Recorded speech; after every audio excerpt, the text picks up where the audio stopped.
Cette conférence va maintenant être enregistrée. Ok, bonjour à toutes et à tous pour ce 8e webinaire des mardis d'IHF. Et aujourd'hui, le titre est « Si l'hôpital du futur était smart ». Et pour animer ce webinaire, nous avons Marie-Paul Beyer, qui est Account Manager Robotics Healthcare à ABB France et qui, plus particulièrement pour cette intervention, est présidente de la commission Smart Hospital à la Smart Building Alliance. Et puis, elle est accompagnée d'Éric Bardouillet, ingénieur hospitalier qui est responsable du service technique et biomédical du centre hospitalier intercommunal de Marmande-Tonins et qui parallèlement est coprésident du groupe de travail Réussite de l'Association des ingénieurs hospitaliers de France. Donc, je rappelle que nous allons suivre cette intervention et puis elle sera suivie par une séance de questions-réponses. Et pour poser les questions, vous pouvez le faire, bien sûr, au moment où cette séance commence, mais vous pouvez aussi le faire au fur et à mesure de la conférence en utilisant le chat. OK, maintenant, je vous laisse la parole, Marie-Paul et Eric, à vous. Bonjour. Alors, merci Jacques et merci aux IHF pour cet accueil dans cette salle virtuelle. Alors, on a donc prévu une grosse demi-heure pour un échange donc sur le Smart Hospital, ou du moins on va essayer de vous démontrer l'intérêt d'une approche holistique dans la création, ou en tout cas également la rénovation d'un système d'information technique hospitalier, donc de sorte à pouvoir en fait accueillir les services qui seront ou qui sont déjà je dirais disponibles pour les usagers du bâtiment hospitalier, donc les patients, les soignants et puis tout corps d'État effectivement qui travaille ou y vit. Donc on va le faire à deux voix et donc je cède la parole à Eric, qui va déjà vous expliquer la différence entre le numérique et le smart. Bonjour à tous. Eh ben, donc, je reprends effectivement la deuxième voie, effectivement, et j'entame un petit peu ce webinaire. Je ne suis pas tout à fait à l'aise avec ce genre d'outils, hein. Veuillez m'excuser, parce que le fait de ne pas être devant la salle, pas avoir de retour, mais bon, on va s'y lancer, hein, on fera ce qu'on pourra. Donc, je vais commencer par une petite leçon d'arithmétique digitale, un petit rappel que vous connaissez tous, qui est le smartphone, qui fera un petit peu le fil rouge de ma présentation. Parce qu'en fait, quand on regarde un smartphone, c'est une somme d'applications qui fonctionnaient très très bien, mais une fois assemblées, laisse quand même une vue globale et une ouverture à d'autres applications. Puisqu'en fait, les téléphones dédiés par un constructeur jusqu'au BlackBerry, on était limité par les fonctions que décidait le constructeur. Et les échanges entre un appareil photo et autre appareil étaient soit par filaire, soit par carte, et toujours très difficiles, et souvent de manière manuelle.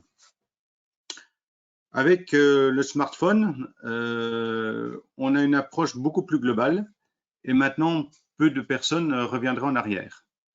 Donc, l'objectif est d'avoir plus d'efficacité parce que, à la fois, c'est moins cher et sur la globalité de l'opération et avec beaucoup plus de services. C'est aussi plus écologique puisqu'en fait, si vous faites la somme de tous les équipements qu'il y a fallu pour faire chacun, le matériel, l'écran, le clavier, donc on a une réduction de prix global et surtout, on utilise des standards communs. Diapositive suivante. Donc, sur cette réflexion, avec mon collègue Michael Courtet, on a décidé de faire un groupe de réflexion sur ce thème. On a été rejoint par une dizaine de personnes autour du fameux SITH. Et petit à petit, une dizaine de personnes nous ont rejoints pour arriver à faire ce que l'on a actuellement, un groupe structuré, un groupe de travail, de réflexion autour du SITH. Alors, je rappelle quand même le SITH, hein, c'est donc le système d'information technique hospitalier, donc une composante du SIH, hein, mais sans données médicales. Donc là-dessus, il y a eu des hôpitaux précurseurs, hein, pilotes précurseurs, qui ont fait quelques expériences de lien entre les différentes applications. On en a au HCL, on en a un petit peu partout à Valenciennes, à Nantes. Et en combinant toutes ces expériences, on pense arriver à faire un benchmarking et à déterminer un schéma cible d'une architecture applicative orientation technique. Donc c'est un groupe qui, par nature, est collaboratif, hein, et auquel on est arrivé jusqu'à faire le logo, qui a été en fait validé la semaine dernière, donc vous l'avez en avant-première. Hein. Voilà, qui montre bien l'échange d'entrée et de sortie. Donc c'est pour que tout le monde profite, toutes les applications profitent de ces données. Diapositive suivante. Donc, les domaines couverts par ce système d'information technique, il est à la fois sur le technique, donc du BIM, hein, de la construction, la maintenance, le biomédical qui nous a rejoint, la logistique, l'informatique, bien sûr, indispensable pour le fonctionnement d'un tel système et de la cybersécurité, et puis tout ce qui est sécurité, sûreté, et jusqu'au parcours patient, puisqu'en fait la géolocalisation, etc., non nominatif peut être inclus dans ce domaine de réflexion. Alors, comme objectif et moyen, donc effectivement, c'est simplement pour ce groupe de travail, c'est pour aider la communauté et tous les collègues qui ne sont pas forcément spécialistes sur le côté applicatif et informatique, d'avoir une architecture cible. Et puis être force de proposition pour aussi les éditeurs qui sont demandeurs, hein, puisqu'on travaille en collaboration avec des éditeurs, on discute notamment à travers la SBA pour savoir quelles sont nos attentes. Et en fait, chaque établissement donnait ses attentes, hein, chaque établissement pilote qui se lançait sur la géolocalisation donnait ses attentes. Et en fait, en travaillant pour éviter de réinventer la poudre à chaque fois, on fait une concertation et de façon à être suivi par les industriels. Bon, quels sont nos moyens de fonctionnement? Bien sûr, hein, on regarde toutes les publications, on fait de la veille technologique, on fait les benchmarks entre établissements, et puis on suit des webinaires ou des MOOC sur des expériences, chacun sur sa spécialité qui le concerne. Et puis, on s'appuie sur des protocoles ouverts, hein, et aussi des recommandations du type de la SBA, hein, donc le R2S Fortier, hein, dont Marie-Paul vous parlera plus tard. Alors, un constat, quand on regarde un système d'information traditionnel, chaque secteur développait ses propres logiciels et ensuite on ajoutait des connecteurs pour des échanges, mais dédiés entre deux applicatifs. Et si l'un évoluait, il fallait repayer à chaque fois une mise à jour du connecteur quand ce n'était pas la disparition de ou la mauvaise volonté de certains éditeurs. Et puis, certains éditeurs ont commencé à proposer des dossiers patients de plus en plus conséquents. Hein. Certains venaient de la radiologie, d'autres des laboratoires, etc., ou du soin. Et puis, on est arrivé à faire des logiciels complets, mais qui étaient très variables selon leurs compétences sur tel ou tel domaine. Donc, quand on achète un logiciel avec plusieurs applicatifs, certains sont plus ou moins bons. C'est là qu'on passe à l'architecture cible du SITH. Diapositive suivante. Voilà. Donc, vous voyez le système qui est donc un SITH, hein, composé avec un noyau, le Building Operating System que je développerai plus loin. Hein. Et donc, les applications ne travaillent plus entre elles, mais passent par un boss, de façon à ce qu'une information soit commune pour tout le monde et mise à jour en temps réel. Ce qui fait que, par exemple, quand il y a un incendie, au lieu de charger le plan dans l'incendie à la mise en place du système de la centrale incendie ou de la centrale de GTV ou du contrôle d'accès, et ensuite il fallait les mettre à jour bout à bout. C'est-à-dire qu'en fait, il y avait certains plans qui étaient mis à jour, puis d'autres, selon le coût, n'étaient pas mis à jour régulièrement. Là, si une centrale incendie déclenche un événement, elle envoie une information au boss qui va chercher le plan à jour avec les 50 mètres autour et l'envoie à travers une hypervision à l'équipe d'incendie, par exemple, pour donner le contexte exact. Et on est sûr que le plan est à jour, puisque de toute façon, il n'est pas détenu au niveau de la centrale incendie.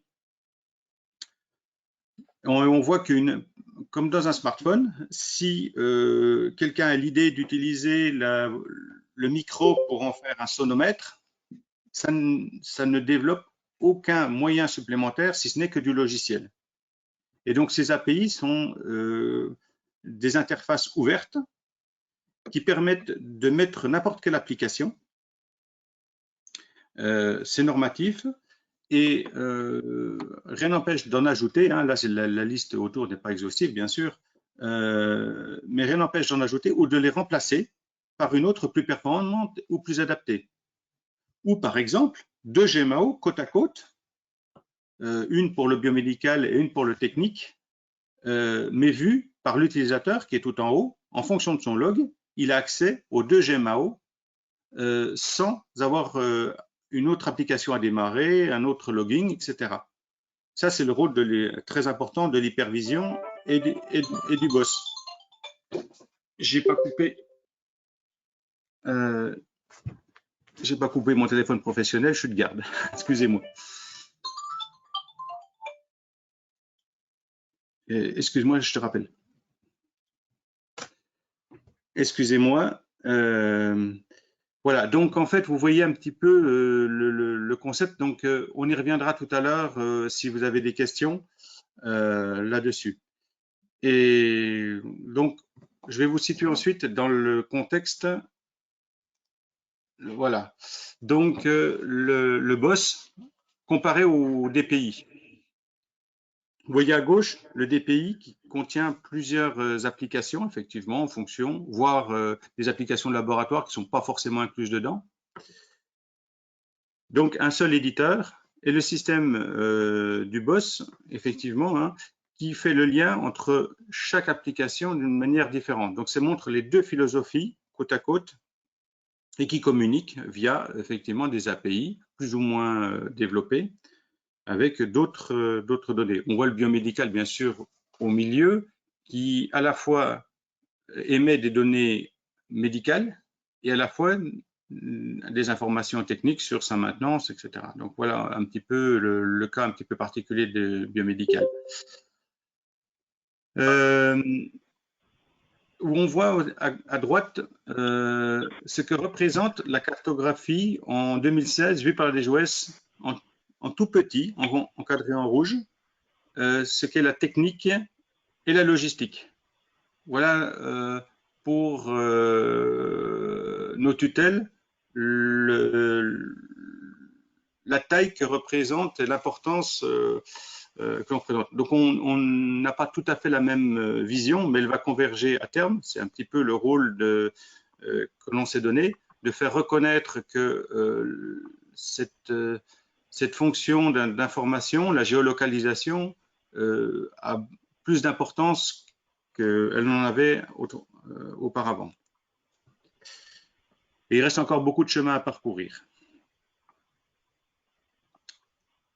Alors, je ne vais pas rentrer dans le détail de toutes les applications, vous le reverrez dans le replay de cette présentation, hein, mais on voit que ça va aussi bien avec les services support, hein, avec les directions, qui pourront venir faire des requêtes pour faire des rapports d'activité, des plans blancs, et surtout un site web dynamique, c'est-à-dire qu'au fur et à mesure des évolutions, des pandémies, etc., d'avoir une affectation des locaux toujours à jour. Ça, c'est un des avantages, mais des informations dynamiques et pas rien que sur des affectations. Bien sûr, avec les services de soins, les cadres, les soignants et aussi les patients, comme je l'avais expliqué.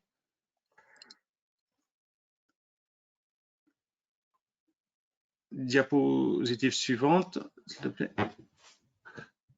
Pour terminer, je fais un petit zoom là, hein, donc des établissements pilotes hein, qui nous ont aidés à travailler, hein, notamment je travaille avec Nantes, mais à terme nous serons amenés à Marmande de faire un POC, hein, un Proof of Concept sur en petite dimension, hein, il n'y a pas besoin d'être un CHU pour se lancer dans cette démarche, puisqu'à partir de 200 prises RJ45, hein, si on les met en optique, on arrive à faire la preuve qu'elles sont moins chères que de travailler du cuivre et des systèmes traditionnels. Ça sera l'objet d'un webinar au niveau régional, mais peut-être au niveau national, pour montrer un petit peu cette expérience. Hein. Voilà. Donc, et bien sûr, la collaboration se fait avec les autres associations, et notamment la SBA. Donc, je vais passer la parole à Marie-Paul, qui va vous expliquer un petit peu le rôle de sa commission. Merci Eric. Alors, effectivement, au niveau de la commission Smart Hospital, on a aperçu ces enjeux que vous ne découvrez pas évidemment, mais je voulais refaire un focus quand même dessus parce que pour nous, au sein de la SBA, on considère que le numérique peut aider en fait à répondre à ces enjeux, mais que pour cela, il faut quand même changer de paradigme. Comme l'évoquait Eric, on ne peut plus finalement rester en silo. Voilà, bloc par bloc, qui discutent ou qui échangent de la donnée de façon très délicate. Alors, ce changement de paradigme, finalement, s'illustre de cette façon, c'est-à-dire qu'on passe de l'hôpital numérique vers le Smart Hospital. Alors, l'hôpital numérique, c'est tel qu'il est finalement aujourd'hui, c'est-à-dire que on utilise du numérique, mais chacun dans son silo, chacun dans son corps d'état, et les vaches seront bien gardées. Et puis, on a effectivement aussi une infrastructure qui est organisée de cette façon par l'eau, qui est plutôt étanche, et bien souvent aussi captive, donc assez peu évolutive, ou en tout cas pas de façon voilà, à laisser ouvert à la concurrence ou à faire venir d'autres acteurs éventuels. Et puis, c'est une gouvernance qui est éclatée. Alors, cette illustration en dessous avec les tuyaux qui s'interconnectent, je pense, est assez éloquente. C'est-à-dire que, effectivement, les choses de toute façon communiquent, mais peut-être qu'on peut imaginer une façon plus efficace de le faire, et en tout cas qui permette de le faire de façon aussi sécurisée. Donc, on porte ce projet de Smart Hospital au sein de la commission, qui est l'idée d'avoir voilà, un hôpital qui soit connecté, qui soit communicant et finalement dont le bâtiment sert de plateforme de logiciels pour, au service finalement de ces usagers, quels qu'ils soient. Alors, la bonne nouvelle, c'est que on n'a pas besoin de faire entre guillemets la révolution pour passer d'un état à un autre. Il y a des outils qui existent et en ce qui concerne la commission, on a travaillé, enfin, on utilise le cadre de référence qui a été produit par la SBA, donc il y a à peu près 2 ans, qui s'appuie sur des principes qui font écho à ce que vient de dire Eric, hein, donc en termes de mutualisation d'infrastructures, en termes d'interopérabilité. Et puis à cela, donc on défend un certain nombre de principes au niveau de la SBA. Donc ce cadre a été au départ conçu pour les bâtiments à usage tertiaire. Et le but de la commission, c'est bien de produire un cadre de référence donc, qui s'appelle R2S for Care, donc vraiment à destination des bâtiments à usage hospitalier. Néanmoins, on part pas d'une feuille blanche, on s'appuie sur des 6 piliers que vous voyez à droite, qui nous donnent quand même un cadre de réflexion assez poussé, avec des cibles à atteindre, pour aussi, ça permet aussi finalement en termes de conception et d'ingénierie, de s'appuyer sur une structure qui soit existante.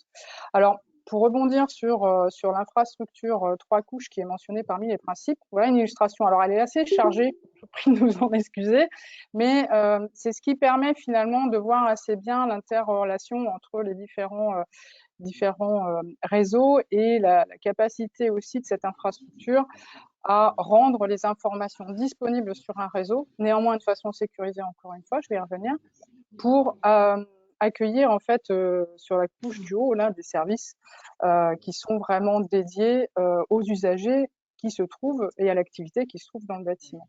Là, Eric, si tu veux commenter aussi ce schéma. Alors, effectivement, pour concrétiser un petit peu, on voit sur la gauche l'OT et l'IT. Alors, Internet technologique, vous connaissez tous, OT, Operating Technology. Donc, en fait, effectivement, les réseaux de terrain sont en train petit à petit de perdre du terrain, justement, au profit de l'IT, parce que, les prix diminuent, la proximité, et que tous les équipements deviennent de plus en plus intelligents et sont directement connectables par IP, hein, et donc les objets soit IP ou Bluetooth. Et là, l'exemple qui est en train de donc, se dérouler, c'est que par exemple, avec un seul réseau IP et des bornes Wi-Fi, elles ont de plus en plus des fonctions, par exemple Bluetooth, et on peut connecter des objets connectés, des compteurs sans fil, etc., etc. Donc en fait, on a une liberté de travail en utilisant ces standards et en mettant de la géolocalisation pour, par exemple, du matériel. Sans développement, on peut aussi faire de l'antifugue. Voilà. Donc typiquement, à partir du moment où, au lieu d'avoir un réseau qui est dédié, hein, comme nous l'avons actuellement, pour faire de la télémétrie en cardiologie, il suffit simplement d'avoir un capteur cardiaque qui est une connexion Bluetooth et on peut surveiller le patient, pareil dans son service, mais aussi sur l'ensemble de l'établissement, sans coût supplémentaire. Et c'est là où c'est tout l'avantage d'utiliser des réseaux de terrain communs. Donc, ça peut être des protocoles, effectivement, du style BACnet, etc. et de l'IP. Donc, petit à petit, on vise même jusqu'à l'incendie qui a son propre réseau dédié. Mais à terme, on estime que dans les autres pays, si on met 2 réseaux côte à côte durcis, et on n'a plus besoin d'incendie, parce que l'incendie n'a qu'un seul réseau, n'a qu'une seule boucle. Et quand elle est en panne, c'est définitif. Alors ça ne concerne effectivement que le réseau, mais si on les additionne les uns derrière les autres, on voit toute l'efficacité. Donc que ça soit la présence de patients, etc., c'est des informations qui seront gagnées et des services qui seront gagnés pour les soignants. Voilà. Donc, utiliser la fibre, bien sûr, la fibre optique, hein, qui consommera moins de cuivre et qui est beaucoup plus rapide. Et nous, on est en train de faire la preuve. On attend d'ici la fin d'année un nouveau réseau en fibre, en complément du cuivre. Donc, il y aura un réseau mixte et l'un n'empêche pas l'autre et l'un est en secours de l'autre. Voilà, pour ce qui est de la sécurité. Et donc, voilà, l'architecture 3 couches aussi est perçue par la SBA, notamment en disant, voilà, on a une architecture terrain, une couche réseau et une couche donc service qui sont indépendantes. C'est-à-dire qu'on peut très bien décorréler ces couches d'un fabricant ou d'un fournisseur ou d'un prestataire. Ce qui laisse aussi du coup une ouverture de marché et de potentiel de service beaucoup plus importante. Mais alors évidemment, pour accueillir tous ces acteurs, il faut une structure et c'est là où le cadre R2S amène des éléments parce qu'on vient décrire toutes ces API, toutes ces finalement la façon dont les données doivent être aussi transférées ou mises à disposition, etc. Donc on vient utiliser ces outils. Et au-delà de cette infrastructure purement technique, la SBA a aussi deux autres piliers qui sont ceux de la couche de milieu là, qui portent donc sur la sécurité numérique et sur le management responsable. Alors évidemment, dans la mesure où on utilise un réseau comme une épine dorsale, on comprend bien qu'il faut qu'il soit disponible 24 heures sur 24, 7 jours sur 7. Et pour cela, on s'appuie aussi sur des dispositions évidemment réglementaires qui sont applicables aux établissements de santé, auxquels on vient greffer des notions aussi de cybersécurité. Et donc, dans le cadre que l'on est en train de construire, on vient consolider en fait l'ensemble de ces exigences pour bénéficier d'une infrastructure qui soit fiable et disponible. Et puis, ça implique nécessairement un management qui soit responsable. Ça veut dire qui s'implique en fait aussi dans la conception et l'exploitation de ces infrastructures. Et c'est là où on voit que le numérique brouille les frontières, puisque on va dire des compétences qui étaient aujourd'hui dans la version telle qu'on voyait avec nos différents tuyaux là entremêlés, c'est la DSI qui essaye d'en gérer les différentes passerelles.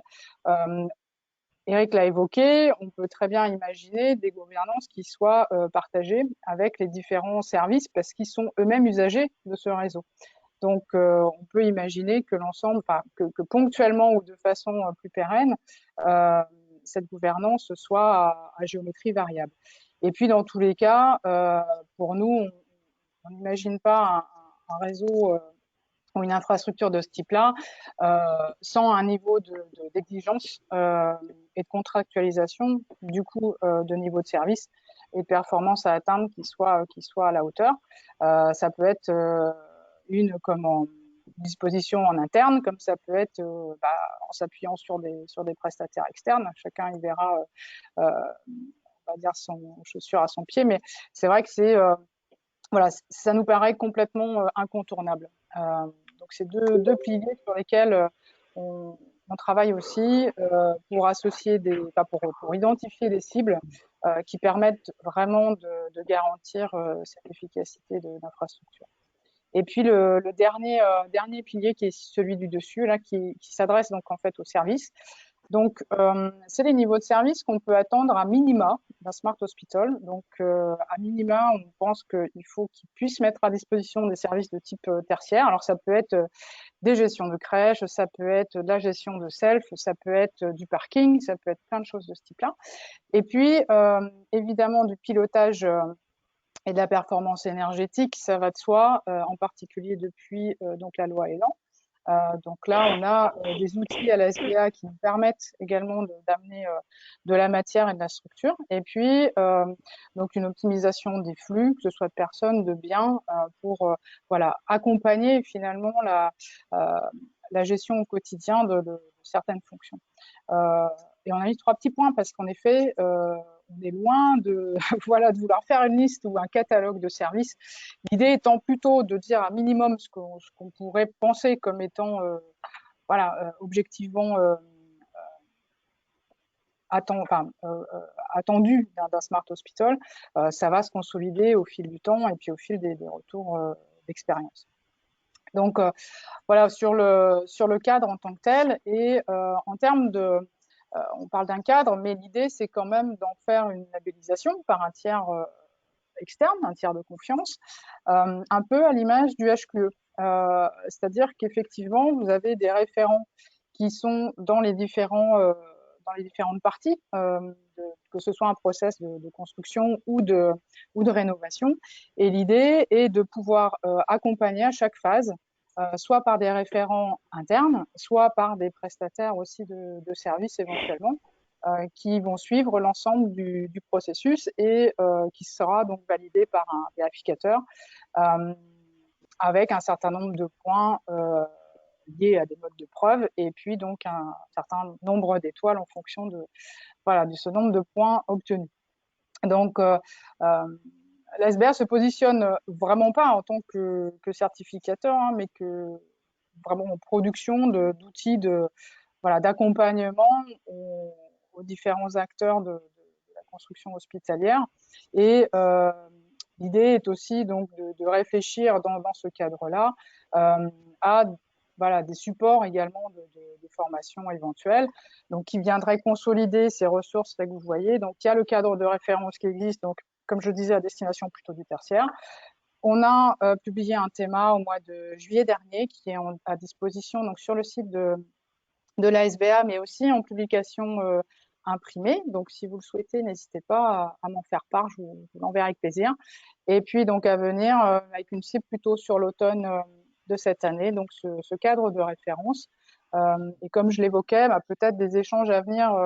Là, je tends une perche aux IHF aussi parce que la SBA a lancé une SBA Academy pour accompagner donc l'ensemble des acteurs des filières de la construction. On pourrait imaginer aussi travailler ensemble sur la façon dont on peut accompagner les différents ingénieurs hospitaliers aussi dans cette transition qui n'est pas, certes, qui est ambitieuse et qui n'est pas simple au quotidien, mais vraiment avec une vue globale, je pense qu'on peut arriver à faire des choses assez intéressantes. Donc voilà pour ma part au niveau de la commission. Je te laisse prendre la main, Eric, pour le début de la conclusion. Pour le début de la conclusion, hein. Mais oui, alors donc en fait, j'insiste effectivement pour ceux qui l'ont pas vu, le théma est à lire, hein, pour ceux qui sont intéressés sur le sujet, parce qu'en fait, il y a des cas d'usage hospitaliers, hein, ça va des robots à Nantes, etc., etc. Donc, et on voit en fait toutes ces apports de services, hein, qui arrivent les unes derrière les autres un petit peu.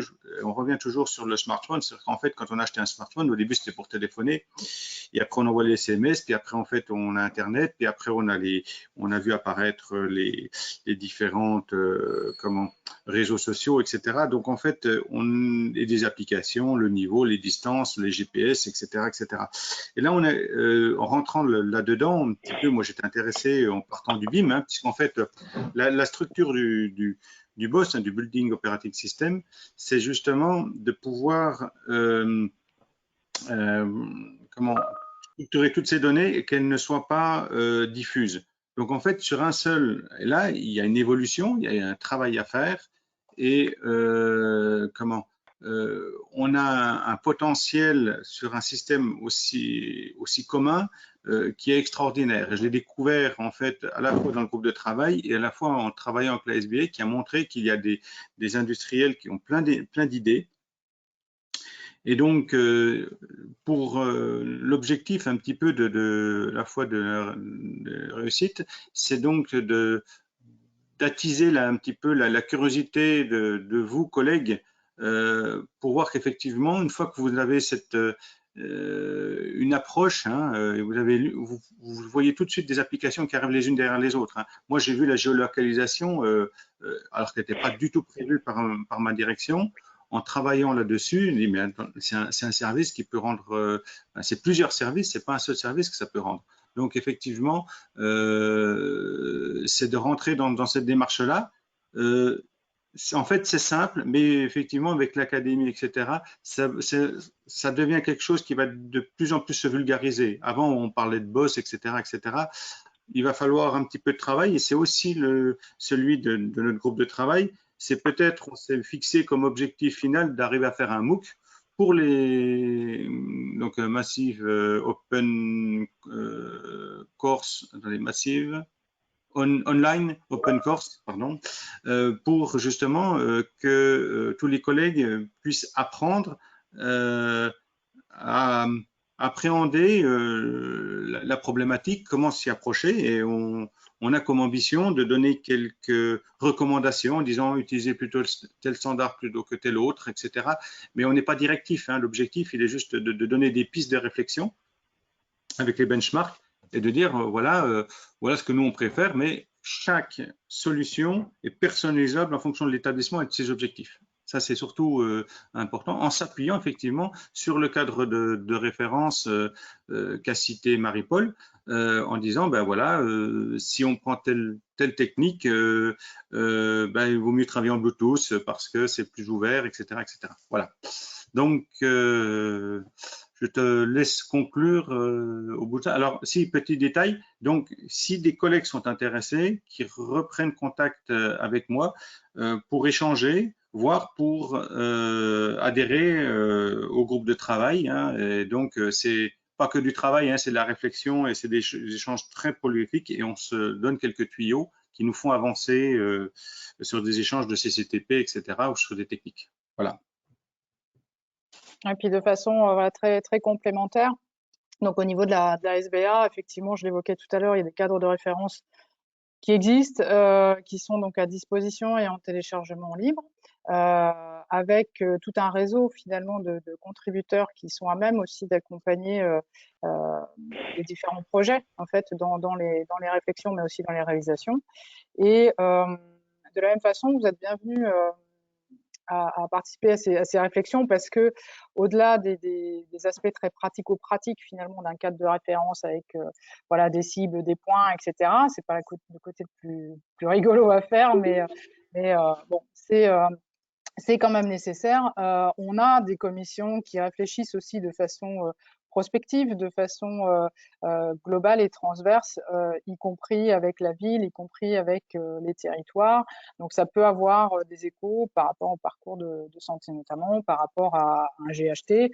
Donc n'hésitez pas à me solliciter et puis ou la SBA directement pour avoir aussi de la matière de ce point de vue-là.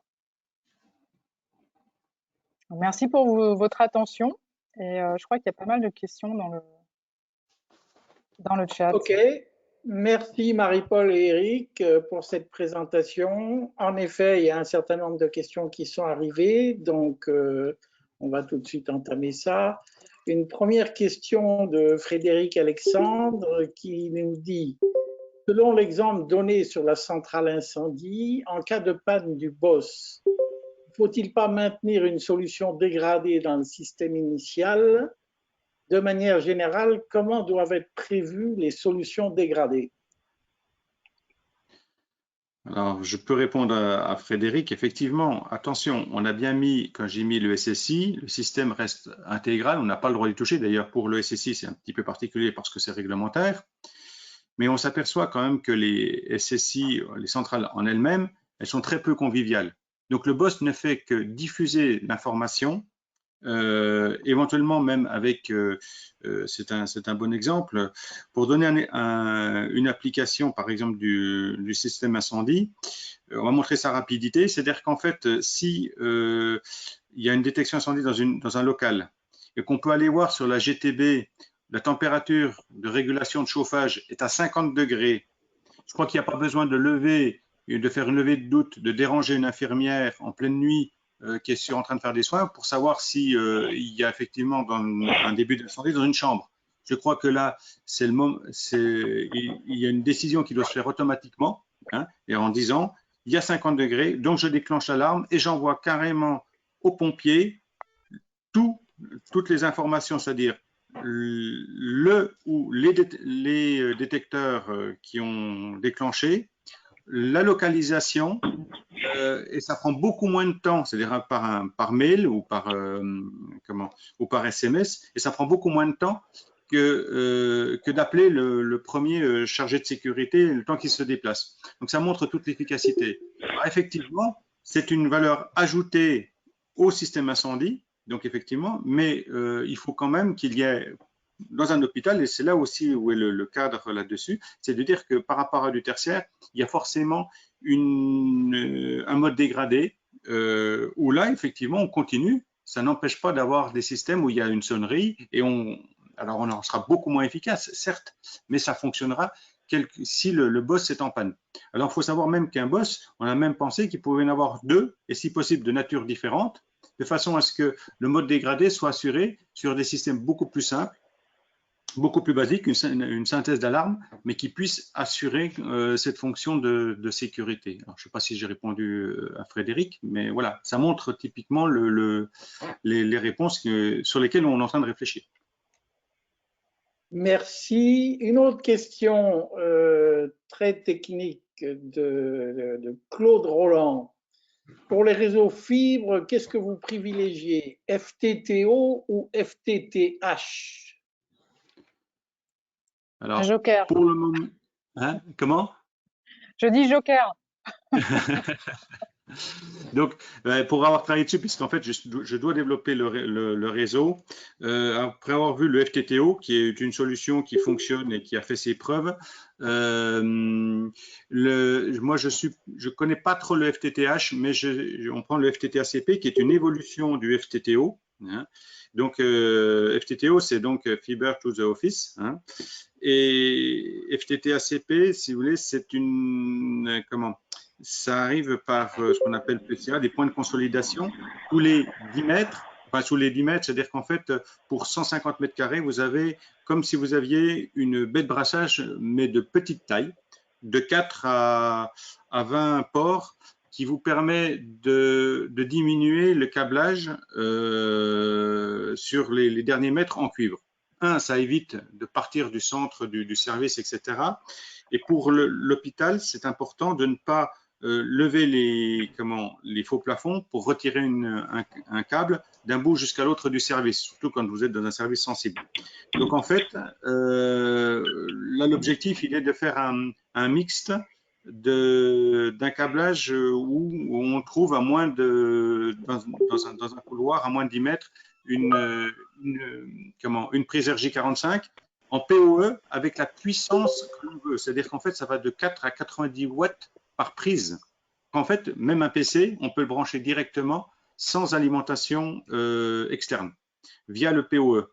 Et le tout, en fait, il suffit que le point de consolidation, qui est souvent, nous, on l'a choisi par exemple au niveau de chaque borne Wi-Fi. Donc, ça donne à peu près la même surface. Et là, on peut alimenter ou une caméra à proximité avec 3 watts, ou un PC, ou n'importe quel autre objet, et peut collecter via Bluetooth des informations d'objets connectés.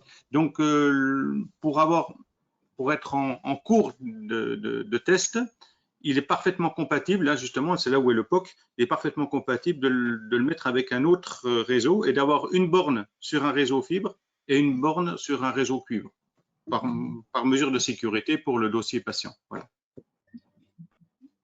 Une question plus généraliste. Quels services pourront être proposés aux soignants et patients via une application smartphone?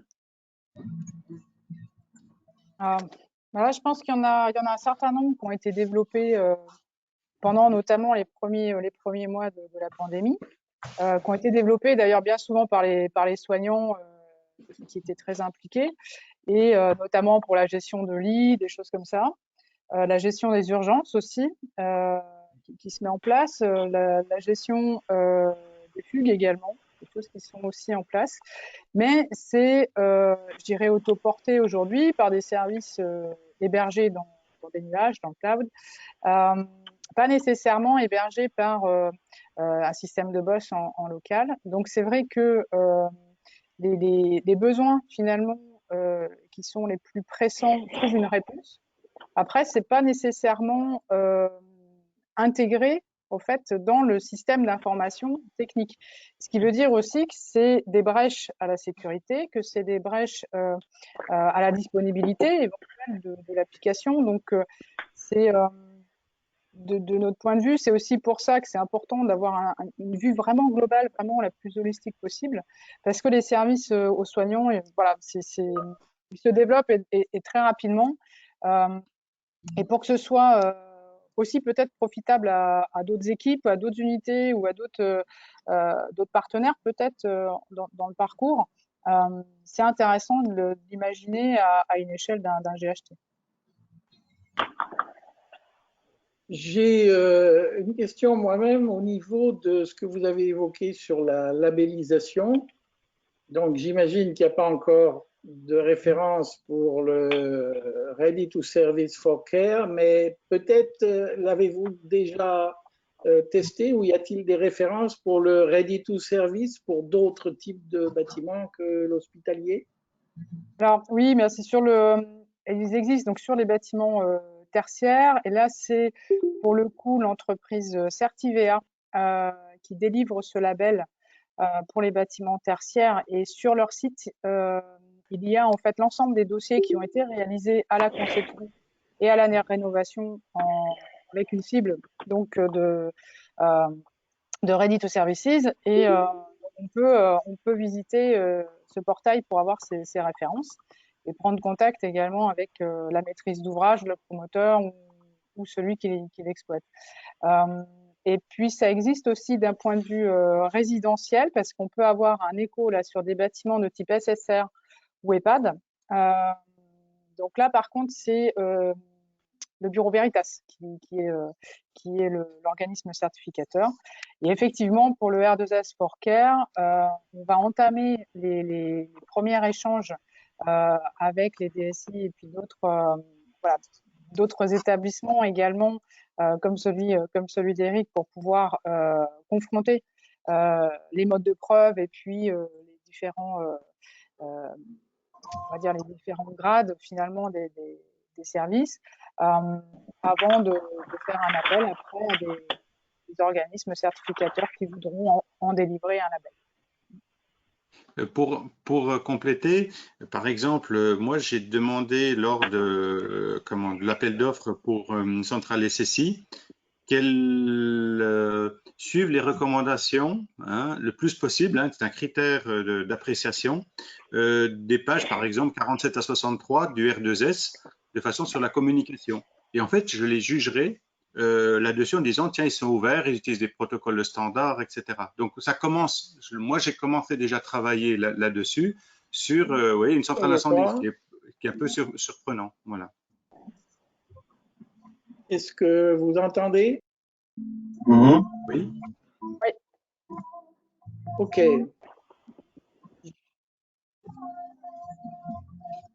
J'ai une autre question qui revient de Frédéric Alexandre, mais je pense que c'est important de votre réponse, parce que je pense que Frédéric justement dit quelque chose que vous allez contester. Il dit au début de la question, tout ce dispositif BOSS est à gérer par les services informatiques. Quid de la surcharge de travail, gestion des droits, aux pannes du quotidien? Est-ce qu'une délégation peut se faire? Alors, c'est une bonne question. Effectivement. Alors, ça fait une surcharge. En fait, si on veut, il est plus difficile de gérer un smartphone qu'un téléphone simplex, un simple GSM. Il est certain qu'il faut gérer, relancer, effectivement, pour avoir des communications. Mais là, en fait, il faut savoir quand même que c'est beaucoup plus simple pour de mettre une application, je sais pas, effectivement, je prends l'exemple du sonomètre, qui était certainement pas prévu quand on a fait le premier smartphone. C'est-à-dire qu'en fait, il est beaucoup plus simple de l'installer, et de le paramétrer, s'il fallait acheter un sonomètre, etc., le stocker et tout. Donc, oui, ça fait du travail en plus. C'est pas gratuit, hein. Contrairement à ce qu'on peut croire, toutes les applications qui se mettent autour ne sont pas gratuites. Elles sont parfaitement adaptées, mais on fait attention à ce que l'on achète. Donc, les connecteurs, effectivement, pour effectivement gérer toutes ces, par exemple, déciloter l'incendie avec la température d'une pièce, ça demande de mettre effectivement des échanges et un travail d'analyse. Mais le service rendu n'a rien à voir par rapport à l'investissement. Donc, il y a forcément un minimum d'investissement là-dessus. Donc, c'est une volonté de direction de rentrer dans le Smart Hospital. On peut très bien continuer à chacun travailler avec son GSM, son appareil photo, etc. Donc, voilà, nous, c'est ce que l'on préconise, mais à aucun moment, on dit que c'est gratuit. On dit, voilà les solutions a priori qui ont le meilleur rapport qualité-prix, mais on n'a pas la solution gratuite, effectivement, ou alors elle sera payée par la publicité. Si vous permettez, alors je suis Stéphane Débat, je suis membre de la commission Smart Hospital. Allez-y, vous intervenez beaucoup dans le chat avec des éléments très techniques. Allez-y, essayez de déployer ça. Alors, j'ai la chance d'avoir une vision transversale, puisqu'en fait, moi, je viens du lighting, par exemple, donc rien à voir. Pour autant, je travaille dans un écosystème avec des partenaires que nous avons mis en œuvre, qui a pour vocation de couvrir l'intégralité de la chaîne bâtimentaire, que ça aille de la prospection de terrain à l'exploitation. Et dans le cadre, par exemple, des services numériques et de la continuité de service et l'administration des services, en fait, il y a un nouveau métier qui est en train d'émerger, qui est un prolongement de ce qu'on appelle les intégrateurs et les mainteneurs, avec un nouveau métier qui s'appelle l'opérateur local de services numériques, qui en fait qui a vocation effectivement à assurer effectivement l'exploitation d'un site ou la continuité de l'exploitation d'un site, avec un contrat entre parenthèses tripartiste. Alors si on sort d'un hôpital et qu'on va dans du tertiaire par exemple, entre le promoteur, le propriétaire, donc c'est-à-dire la maîtrise d'ouvrage ou l'exploitant, et l'opérateur local de services numériques. Alors ça n'a de sens qu'à partir du moment effectivement où il y a ce qu'on appelle un jumeau numérique, qui va englober à la fois le BIM, le BOSS dans un jumeau numérique, et qui donc va permettre d'aller venir chercher de la data d'exploitation sur un site et de travailler en fait sur l'intégralité des data d'exploitation d'un site et de travailler sur l'optimisation. Donc ça permet effectivement un building operating system en soi est simple à mettre en place, puisqu'en fait il y a des industriels qui font ça très bien. Et en fait, quel est l'avantage d'un building operating system? En fait, il intervient à plusieurs endroits avec des indicateurs clés, ce qu'on appelle des KPIs, qui sont le confort, la sécurité, la consommation énergétique. Puisque l'idée, en fait, l'intérêt d'une démarche numérique dans un bâtiment d'activité, c'est de pouvoir transformer un bâtiment d'activité en plateforme de service pour les utilisateurs. C'est-à-dire que la finalité, c'est de faciliter la vie à tous ceux qui utilisent les bâtiments d'activité. Donc, que ce soit dans le cadre d'un hôpital, que ce soit un soignant, que ce soit un service de maintenance, que ce soit un visiteur, que ce soit un patient, on va pouvoir le prendre en charge grâce à un ensemble d'outils numériques qu'on va appeler des services, voilà, qui sont des applications qu'on va avoir sur un téléphone, mais aussi grâce à des consoles d'administration qui vont permettre d'avoir une vision financière, technique, en gestion humaine pour l'établissement. Et en fait, ça repose sur une infrastructure convergente. Alors, quel que soit le modèle d'infrastructure convergente qu'on peut imaginer, les nouvelles infrastructures convergentes seront toujours plus plausibles que les infrastructures cuivrées qu'on connaissait jusqu'à présent, la fameuse 11801. Oui, effectivement. Stéphane, oui. Stéphane, je vais t'arrêter parce que je sais que tu serais capable de tenir un webinaire tout seul. Hein. Bon, non mais juste, je te coupe pour simplifier. Effectivement, c'est des nouveaux métiers là-dessus. Donc là, ça montre déjà l'exemple que dans la SBA, je fréquente des gens passionnés et qui ont des compétences certaines, hein, comme Stéphane. Par exemple, pour donner un exemple concret, à l'hôpital de Nantes, ils ont décidé de faire une cellule, puisque c'est une volonté, ils ont décidé de faire une cellule et sur ce travail donc c'est un CHU, donc c'est sur une masse importante, mais la direction a estimé qu'il était nécessaire d'avoir une cellule numérique, hein, d'intégration numérique là-dessus. Et donc de faire du data management, hein, c'est un métier donc qui va évoluer. Alors le data management est assez général, mais effectivement pour ce genre d'application, ce genre de service. Donc effectivement, c'est un nouveau métier qui peut arriver soit en prestation externe, soit comme l'a dit Stéphane, soit en prestation interne, comme pour ceux qui les structures qui peuvent le supporter. Mais comme on a maintenant des experts, hein, des AMO pour manager nos baies informatiques, notre réseau informatique. Voilà. Donc c'est du même ordre de grandeur. Et alors, pour terminer, il existe, peut-être que vous ne le savez pas, mais je vais être très très bref là-dessus, mais il existe aujourd'hui de nouveaux outils aussi qui permettent, vous, ingénieurs, effectivement, qui avez la responsabilité de faire tourner vos hôpitaux, il existe aussi de nouvelles manières d'administrer les choses et de penser, je dois investir 400 ou 500 000 euros dans une infrastructure réseau. Eh bien, sachez qu'aujourd'hui, il existe des solutions du type cabling as a service. Et en fait, on va transformer en OPEX, pour autant, c'est les OPEX qui coûtent moins cher, mais on va transformer en OPEX des dépenses qui étaient censées être du CAPEX, donc non amortissables. Donc, il y a aussi des outils financiers derrière qui font partie de cette révolution numérique qui sont à disposition. Voilà.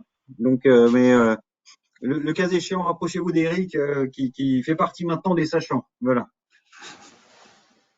Ok, une question qui revient un petit peu souvent, c'est on sait qu'au niveau des smartphones, il y a beaucoup de problèmes de sécurité informatique, justement, et nos services informatiques classiques mettent toujours en garde contre cet aspect. Quelle est la réponse que vous pouvez donner là-dessus sur tout cet aspect sécurité de ces applications où on utilise les smartphones, y compris du public, par exemple? Ouais, c'est-à-dire qu'on le voit bien, ça. En fait, si on structure, enfin, si on n'apporte pas de structure au niveau de ces applications-là, ceux qui en trouvent vraiment l'usage vont les télécharger d'une façon ou d'une autre. Et en effet, si c'est pas intégré dans le système d'information global, c'est des brèches de sécurité, clairement. Ouais. D'accord. C'est un sujet qui fait partie effectivement de là-dessus, mais j'ai vu des sociétés spécialisées justement qui se sont présentées un peu spontanément à moi un petit peu par hasard, effectivement qui savent rendre toutes, par exemple, un, comment, un PC qui avait une utilisation X biomédicale ou etc. sur du XP et qui savent arriver à blinder une application, mais bon, il faut qu'elle soit déclarée, hein, et à la blinder et mettre des pare-feux et pour pouvoir l'intégrer parce qu'elle est indispensable à ce système. Hein. Donc, il faut savoir qu'il y a vraiment des solutions techniques pour mettre des pare-feux sur tout objet, même,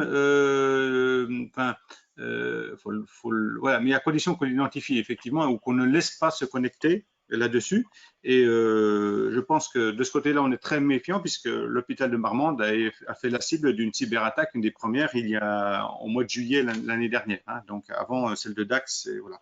Donc on est effectivement très vigilant là-dessus. Et la cybersécurité est un domaine auquel il ne faut pas négliger, hein, comme tout système informatique.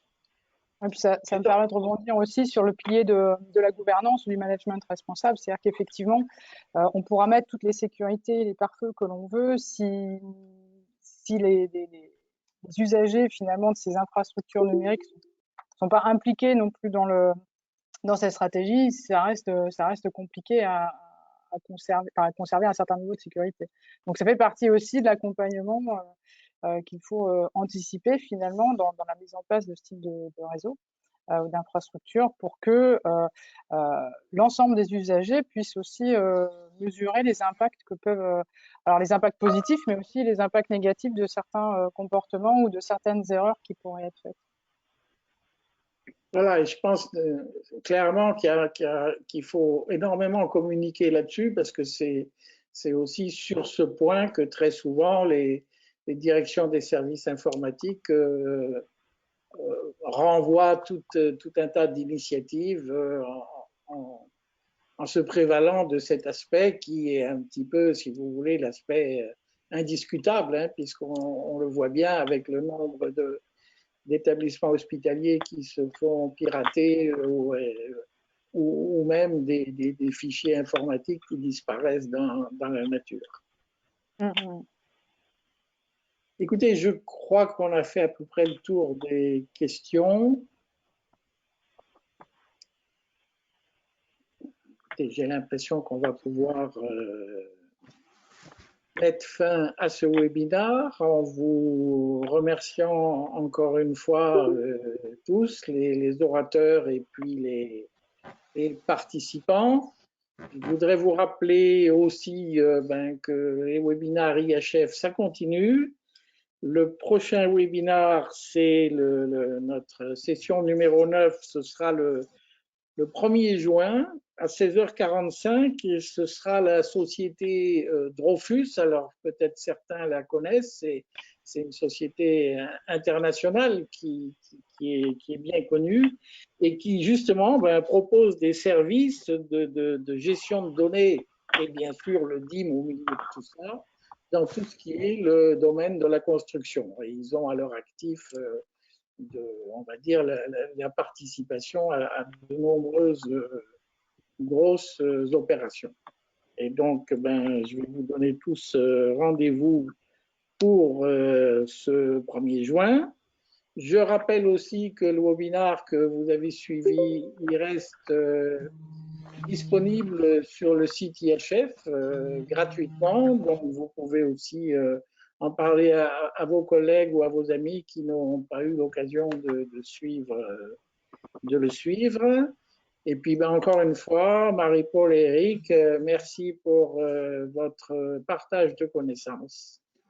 Et à bientôt pour tout le monde. Merci, à bientôt. Merci. Prenez soin de vous. Alors, le 18 mai, pour ceux qui veulent suivre le webinaire à Nouvelle-Aquitaine. Voilà. Bonne soirée à tous. Bonne soirée. À bientôt. Bonne soirée à tous. Bonne soirée à tout le monde.